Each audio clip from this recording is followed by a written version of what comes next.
નમસ્કાર, આપ જોઈ રહ્યા છો પ્લેગ્રાઉન્ડ ધ સ્પોર્ટ્સ શો ને હું છું જય શર્મા. ભારત અને ઇંગ્લેન્ડ વચ્ચેની શ્રેણી રોમાંચક બની રહી છે. ભારત અને ઇંગ્લેન્ડ વચ્ચેની ચોથી ટેસ્ટ મેચના ત્રીજા દિવસે ઇંગ્લેન્ડ ભારે પડ્યું હતું. 155મી ઓવરમાં ઇંગ્લેન્ડે પ્રથમ ઇનિંગમાં 650 રનનો આંકડો પાર કર્યો.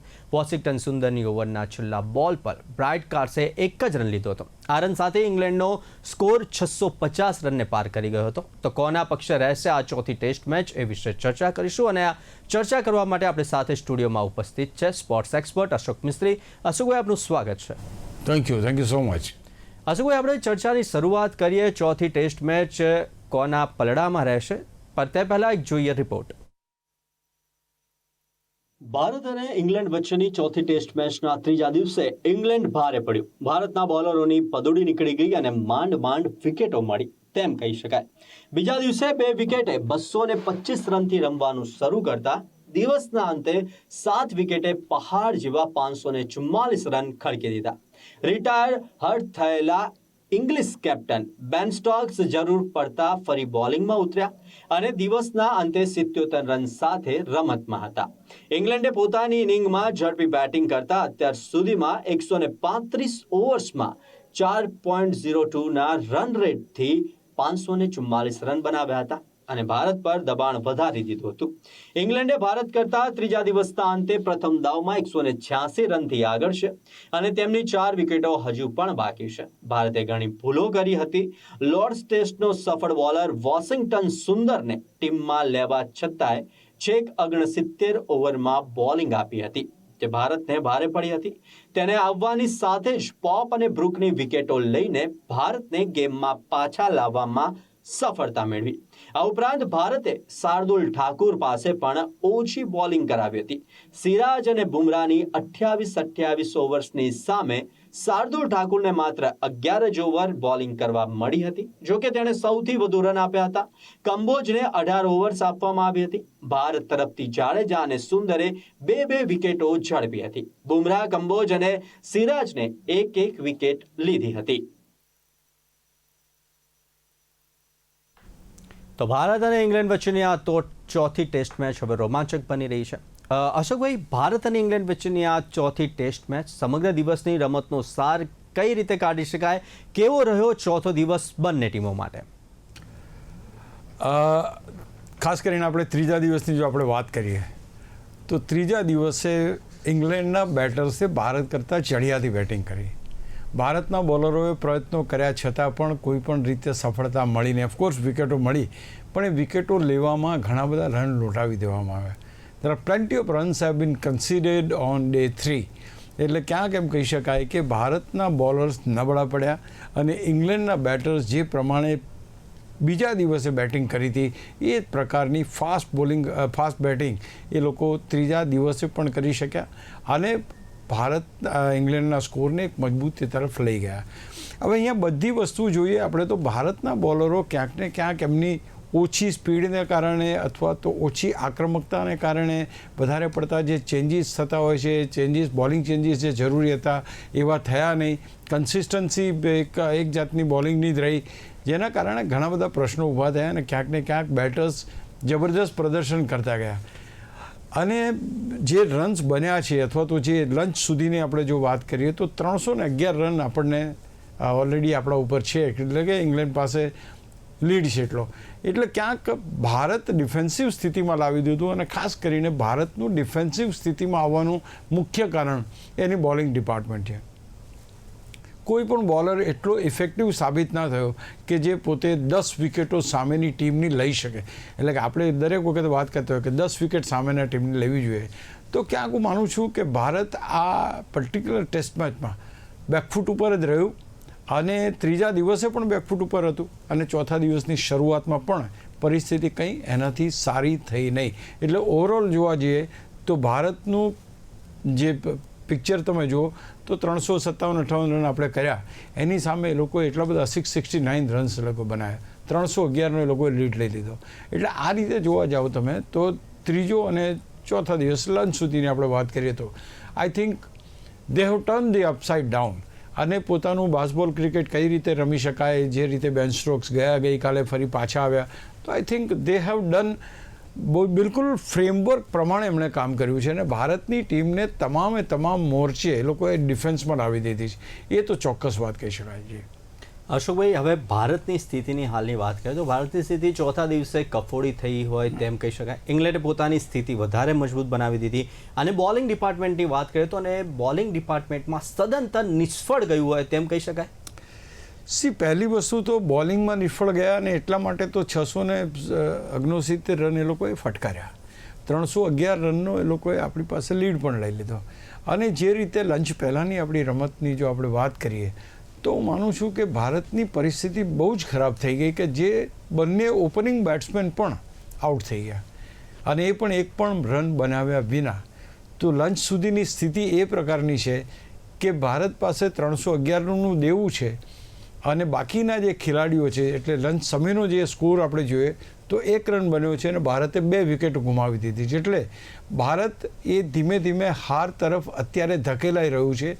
એના ઉપર એવું આપણે કહી શકીએ. બીજું, સમગ્ર દિવસ દરમિયાન રમવાનું છે. આવતીકાલનો દિવસ પણ છે. It is a very tough task four Indian betters now to stay on. અને એમાં જે રીતે પરિસ્થિતિ રિષભ પંતની કેટલી સારી છે એ જોવાનું છે. ત્યાર પછી જે રીતે 2 બેટ્સમેન ઓલરેડી આઉટ થઈ ગયા છે. તો આ બધી પરિસ્થિતિને જોતાં ભારતની સ્થિતિ એટલી સારી કહી શકાય નહીં. એટલે જે લંચ સુધીની સ્થિતિની આપણે જો વાત કરતા હોઈએ તો ખાણાના સમયે 1 રન અને ભારતની 2 વિકેટ. 311નું તોતિંગ લક્ષ્ય તો ના કહેવાય કારણ કે હજુ એના પછી બેટિંગ લેવાની છે, લીડ. અને એની સામે જો ભારત આ રીતના સરળે થઈ જશે તો આઈ થિંક ભારતને બહુ મોટી કિંમત એની ચૂકવવી પડે એવું અત્યારે લંચ સુધીની જો આપણે ચર્ચા કરીએ છીએ એમાં આપણે લાગી શકે. તમારી જે બેટિંગ કરી એ લોકોએ જે લોકોએ બેન સ્ટોક્સે સેન્ચુરી મારી સાહેબ, જુઓ તો ખરા તમે. He has scored a century. Injured હતા, વિકેટ પડી, ત્યાર પછી ગઈકાલે રમવા આવ્યા અને આજે he has scored a century. અને સેન્ચુરી અને 5 વિકેટો આવી લેવાની સિદ્ધિઓ પણ બહુ ઓછા ઓલરાઉન્ડર્સને મળેલી છે. એ સિદ્ધિ પણ એને મેળવી. એટલે ક્યાંક એમ કહી શકાય કે તમામ રીતે અત્યારે ઇંગ્લેન્ડના જે કેપ્ટન બેન સ્ટોક્સ છે એ એની 5 આંગળીઓ ઘીમાં જેમ કહીને એમ કહી શકાય. ટીમની સ્થિતિ સારી છે, 2 વિકેટો પણ લઈ લીધી છે, પોતે સેન્ચુરી પણ મારી છે, 5 વિકેટો પણ લીધી છે. આઈ થિંક અમુક દિવસો ક્રિકેટરના જીવનમાં એવા આવતા હોય છે કે જે યાદગાર બની જતા હોય છે. અને એ પણ ભારત જેવી ટીમ સામે આટલું જબરજસ્ત પ્રદર્શન કરવું એ બેન સ્ટોક્સ માટે બહુ જ સારામાં સારી બાબત. 8 વર્ષ પછી has taken 5 wickets after 8 years. તો આ રીતના એનું જે સ્ટાઇલ ઓફ પ્લેઇંગ છે દેટ વોઝ ફેન્ટાસ્ટિક અને મજા આવી ગઈ. અશોકભાઈ, આપણે ત્રીજા દિવસની વાત કરીએ તો ત્રીજા દિવસે ઇંગ્લેન્ડની બેટિંગની હાઇલાઇટ્સની જો વાત કરીએ તો જો રૂટના 150 રન અને તેને જોરદાર બેટિંગ કરતા ફરી એકવાર સદી પણ ફટકારી અને પોતાના સ્કોરને સચિન તેંડુલકર પછીના બીજા ક્રમે પણ લાવી દીધો. કેટલી ભવ્ય બેટિંગ છે ધુરંધરની. સચિન તેંડુલકરની નજીક હવે એટલે કે બીજા ક્રમે અત્યારે જો રૂટ ચાલી રહ્યા છે. તો it is a very big જેને કહેવાય ને કે એનું એટલું જબરજસ્ત પ્રદર્શન કહેવાય કે તમે આજે રૂટની અને એની જે આપણે સચિન તેંડુલકર બેની સરખામણી કરીએ તો તેંડુલકરની 51 સેન્ચુરીઝ છે અને જો ત્યાર પછી રૂટની 38 સેન્ચુરી. એટલે સેન્ચુરીની રીતે પણ તમે જોવા જાઓ તો એ ક્યાંક ને ક્યાંક એક સારી રીતે જેને કહેવાય ને કે પ્રદર્શન કરી રહ્યા છે. અને ટોટલ રન્સની અંદર પણ he is doing A fantastic work. એટલે ક્યાંક એક વસ્તુ ચોક્કસ છે કે જો રૂટ હવે એવા એકમાત્ર બેટર રહ્યા છે કે જે ક્યાંક ને ક્યાંક ભારત માટે એક સારામાં સારું જેને કહેવાય ને કે અરે ઇંગ્લેન્ડ માટે એક સારામાં સારો સ્કોર બનાવી શકે. The way he is playing, the way he is એક તમને કમાન્ડ જોવા મળે છે એની રમવાની લયમાં અથવા તો સ્કોરિંગમાં. અને જ્યારે આવે ત્યારે બિલકુલ ચીપકી જ જવાનું બસ. એ જે ક્યાંક ને ક્યાંક ટેસ્ટ મેચની અંદર એ ભવ્યતા જે છે એ ભવ્યતા જો રૂટની જોવા મળે છે. એક સારા વ્યક્તિ તરીકે હું જો રૂટને ઓળખું છું કારણ કે મને યાદ છે થોડા વર્ષો પહેલાં રાજકોટની એક મેચમાં મારે એમને મળવાનું થયું હતું. તમે નહીં માનો કે ભારતના કોઈ ખેલાડી સાથે એટલે કે ભાઈ ફોટો પડાવો છે આજે આપણા કેમેરામેને કહ્યું તો રૂટ પાછળથી આવતા તેમણે કહ્યું ઓકે મારી સાથે તમે ફોટો પડાવી શકશો. તો હી ઇઝ સચ એ જેન્ટલમેન, પહેલી વાત. બીજી વસ્તુ કે ધ વે ઇઝ પ્લેઇંગ, આટલા બધા રન્સ જેણે કર્યા છે એ ક્યાંક ને ક્યાંક જોરદાર છે. સેન્ચુરીઝની બાબતમાં પણ એ જોરદાર રીતે અત્યારે આગળ વધી રહ્યા છે. અને હજુ જે રીતે એમની એકાગ્રતા, એમનું ધૈર્ય અને એમની રમત જોઈએ છે તો ક્યાંક ને ક્યાંક એમ લાગે છે કે હજુ પણ એ બીજા 2-3 વર્ષ રમશે એટલે સચિન તેંડુલકર માટે ખેર હજુ 2,000 રન જેવા બનાવવાના છે, પણ એ રેકોર્ડ પણ તૂટી શકે છે જો રૂટ વધારે લાંબુ રમે તો. Hats off to him, best inning. અને એનાથી વિશેષ પાર્ટનરશિપ જેણે બનાવી છે એણે પોપ સાથે 144 રનની અને રૂટ અને સ્ટોક્સ 142 રનની આ 2 પાર્ટનરશિપ એમણે જબરજસ્ત કરી. એટલે ટીમના એક ખેલાડી તરીકે જોરદાર, બેટ્સમેન તરીકે જોરદાર અને પાર્ટનરશિપ બનાવવાના પાર્ટનર તરીકે જોરદાર. I think hats off to Joe Root. અશોકભાઈ, આપણે ટેસ્ટ મેચની વાત કરી રહ્યા છીએ ત્યારે હંમેશા આપણે જ્યારે વાત કરતા હોય છે ત્યારે કહીએ છીએ કે પાર્ટનરશિપ અને લોંગ ટર્મ સુધી પીચ ઉપર ઊભું રહેવું આ 2 મેઇન પરિબળો છે ટેસ્ટ મેચના. તો ઇંગ્લેન્ડની વિવિધ ભાગીદારીઓ ભારતને ભારે પડી ગઈ હોય તેમ કહી શકાય, કારણ કે હાલ આપે જે ભાગીદારીની વાત કરી, રૂટ અને પોપ 144 રનની ભાગીદારી, રૂટ અને સ્ટોક્સને 142 રનની ભાગીદારી ઇંગ્લેન્ડને મજબૂત બનાવી ગઈ. See, test match is a very vital sort of a game, It's not like T20, it's not like one day. It is a basic game કે જ્યાં તમારે consolidation કરવાનું છે. If you consolidate any inning, you get the benefit of it. A consolidation ક્યારે થાય? When you have got a partnerships. અને normally આપણે આવી પાર્ટનરશિપ ભૂતકાળમાં ભારતની બી ઘણી થઈ છે, એવું નથી. ઇવન આ સિરીઝમાં પણ થઈ છે. But the way this route has he's made partnership, that was fantastic. કે જે 144 અને 142 રનની પાર્ટનરશિપ થઈ, પણ એથી વિશેષ અને એથી મહત્ત્વની અને ઇંગ્લેન્ડનો સ્કોર આટલા મોટા સ્કોર સુધી ઇંગ્લેન્ડ પહોંચ્યું હોય તો બીજી પાર્ટનરશિપ છે સ્ટોક્સ અને કાર્સની. 95 રન્સની પાર્ટનરશિપ છે અને દેટ વોઝ સમથિંગ ફેન્ટાસ્ટિક. તમે જુઓ કે જે રીતે રૂટ રમ્યા એક વાત છે, ત્યાર પછી જે રીતે બેન સ્ટોક્સ પાછા આવીને જે રીતે પાર્ટનરશિપ બનાવી એ પણ જોરદાર છે. અને કોઈ જગ્યા મચા કાપી નથી.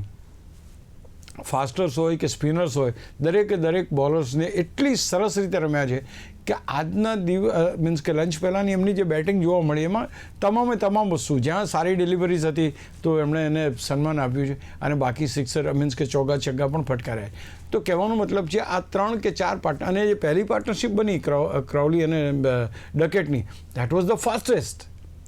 તો એ લોકો ફાસ્ટ પાર્ટનરશિપ બનાવે, ત્યાર પછી પોપ અને ઓલેને જે પોપ અને રૂટની પાર્ટનરશિપ લિટલ સ્લો, ત્યાર પછી બેન સ્ટોક્સ અને રૂટ થોડીક સ્લો, અને આજે જે 95 રનની પાર્ટનરશિપ દેટ વોઝ ફાસ્ટ. તો અહીંયા આગળ તમામ ક્રિકેટ, એ લોકોને જે બાસ્કેટબોલ ક્રિકેટ રમવું છે તો એ પ્રકારનું ક્રિકેટ પણ તમને જોવા મળ્યું. અને એક પહાડ જેવો score, 669 is not a ordinary score, is a very big score. અને એટલો મોટો સ્કોર બનાવવો એ બહુ મોટી વાત છે. અને ક્યાંક ઇંગ્લેન્ડ એમાં સફળ થયું છે, કારણ કે એની જે પાર્ટનરશિપ છે લગભગ 150 રનની આસપાસની પાર્ટનરશિપો બની છે. અને that is the reason they are just ahead of everything. તો હું માનું છું કે બહુ જ મોટી અને મહત્ત્વની વાત છે કે કોઈ ટીમના ત્રણ બેટર્સ આવી મોટી ભાગીદારીમાં ઇન્વોલ્વ થાય છે. ખૂબ જ મોટી પાર્ટનરશિપ જોવા મળી, 3 મોટી પાર્ટનરશિપ જોવા મળી.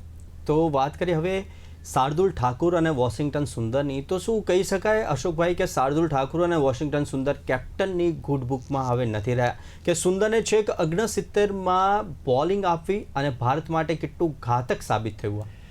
બહુ તમે સાચી વાત કરી, કારણ કે આમાં એવું નથી કે ગુડ બુક્સમાં હોવું કે ના હોવું, પણ કેપ્ટન હંમેશા પરિસ્થિતિ પ્રમાણે બોલિંગ ચેન્જીસ કરતો હોય. સમ ઇન્સ્ટ્રક્શન્સ આર ધેર ફ્રોમ અંદર ડ્રેસિંગ રૂમમાંથી પણ ઇન્સ્ટ્રક્શન્સ આવે. ગઈકાલે ગંભીર ઉપર આક્ષેપ થયો હતો કે ગંભીર કઈ રીતની રણનીતિથી રમાડે છે. આજે સિમિલર વે આપણને જોવા મળ્યું કે ભાઈ ત્રીજા દિવસે જ્યારે આપણે વાત કરીએ સુંદરની, તો સુંદરને બોલિંગમાં 69મી ઓવરમાં લાવવામાં આવ્યો. હવે તમે વિચાર કરો કે તમારી પાસે જ્યારે વિકેટો પડતી નથી, પાર્ટનરશિપ બનતી જાય છે, સ્કોર એકદમ તોતિંગ બનતો થાય છે, તે વખતે તમે તમારા વેપન્સનો ઉપયોગ પૂરેપૂરો ના કરો, એ કેવું કહેવાય? ભલે તમને ગમતો હોય કે ના ગમતો હોય, ગમવાની શક્યતા હોય નહીં, પણ આપણે કદાચ એમને પણ શા માટે you are not trying that bowler કે જેણે લોર્ડ્સની અંદર આટલી બધી વિકેટો લઈને તમને એ કર્યું છે, અને એ છતાં 69 ઓવરમાં લાવ્યા પછી તરત 2 વિકેટોને અપાવી.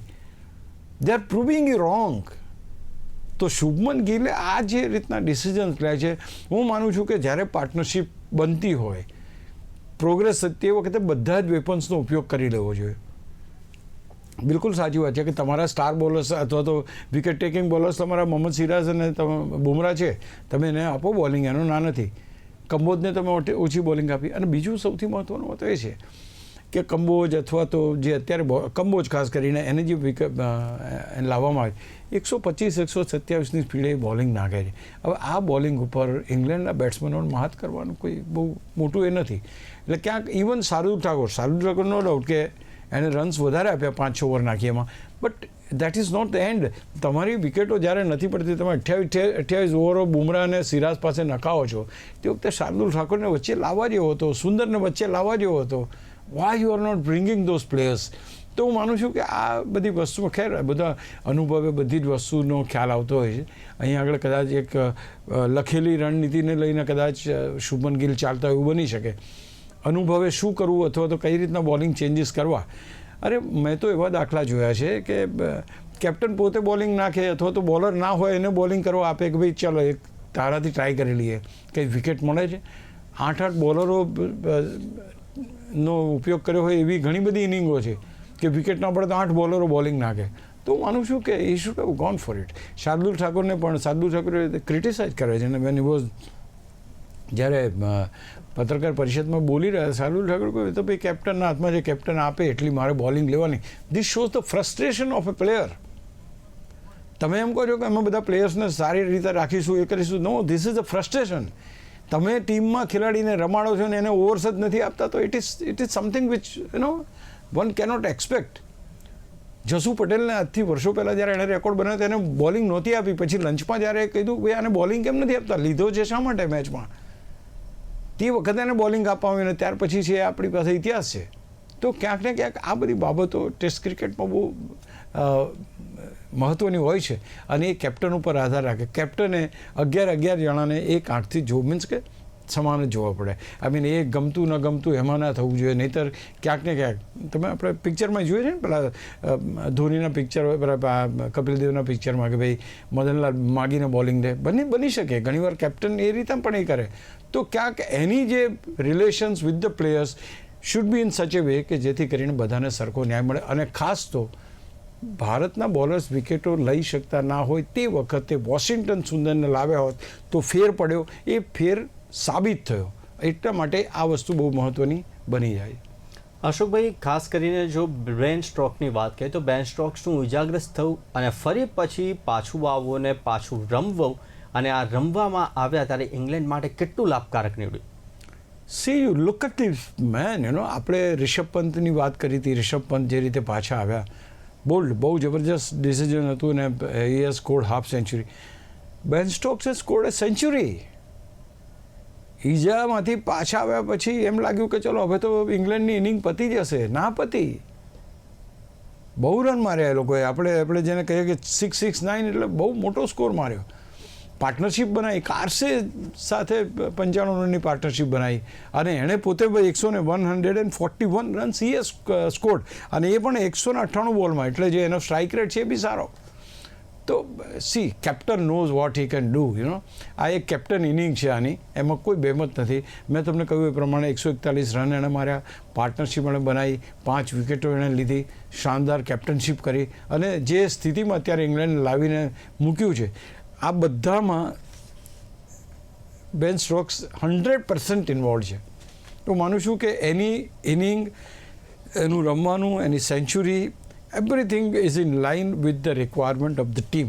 અને આ કહેવાય સાચો કેપ્ટન, કે what is required to the team, it is being done by this young man. અશોકભાઈ, ઇંગ્લેન્ડની સારી પાર્ટનરશિપ, 669નો મોટો સ્કોર, મોટી પાર્ટનરશિપ જોવા મળી, 140+ની 2 થી 3 પાર્ટનરશિપ આપણને જોવા મળી, તો સામે ભારતની નબળી બોલિંગ. તો હાલ શું છે સ્થિતિ મેચની લંચ સુધીમાં? હમણાં જ આપણે જેમ વાત કરી કે ભાઈ ભારતે આજે સવારમાં પણ બોલિંગ આપણી એટલી બધી સારી નહોતી. પછી જ્યારે એ લોકોનો એક સ્કોર બની ગયો, પછી દે વેર ગોઈંગ ફોર ધ શોટ્સ, અને આપણને વિકેટો મળી ગઈ. પણ ત્યાર પછીની જે ઘટના છે એ બહુ જ પેઇનફુલ છે. યશસ્વી જયસ્વાલ અને સુદર્શન સાંઈ સુદર્શનને પહેલી મેચમાં રમ્યા પછી પડતો મૂકવામાં આવ્યો તો ફરી રમાડવામાં આવ્યો. આજે એની ઇનિંગની જરૂર હતી.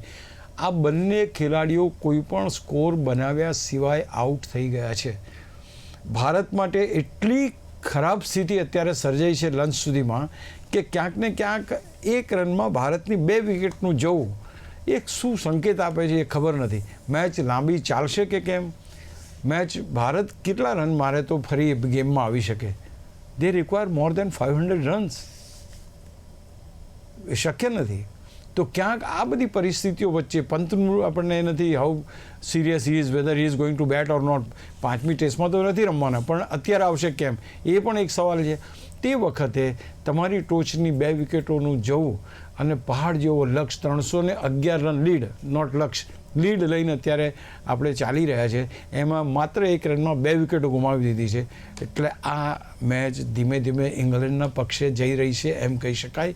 એવું લંચ સુધીની સ્થિતિમાં આપણે તારણ કાઢી શકીએ. ઇંગ્લેન્ડ મજબૂત સ્થિતિમાં છે.